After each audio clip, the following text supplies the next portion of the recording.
Hey guys, just want to touch base on all the questions we're being asked about the COVID-19 pandemic. Obviously we're getting a lot of questions about sprayers, electrostatic and otherwise, and different questions about chemistry and disinfectants and so forth.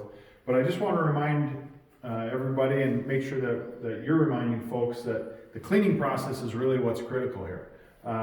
If we're not cleaning properly, we can't disinfect, right? We can clean without disinfecting, but you can't disinfect without cleaning.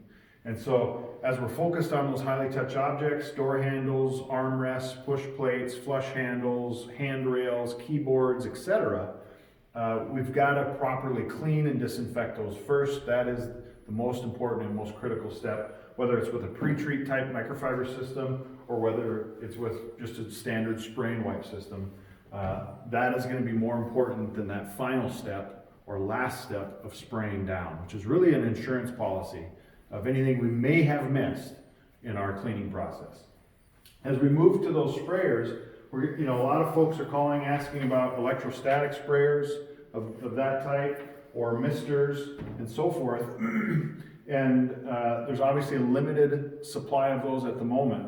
And so a good alternative is just a standard 1 gallon battery chemical sprayer, or even a hand pump. This is just a 2-layer hand pump sprayer. They can both be drilled down to a real fine mist, not as fine as the electrostatics, but better than nothing as that final step process. The one thing that we do want to make sure we remind people of as well is what we're putting in those to spray on surfaces. We would obviously recommend a chlorine tablet or a final step food grade sanitizer that is actually listed on the EPA list for COVID-19. What's nice about these types of products is there's no detergent in them. If we take our standard disinfectant that we use every day and we put it in these sprayers, most disinfectants are going to say detergent or cleaner on them, which means there are surfactants and detergents in them.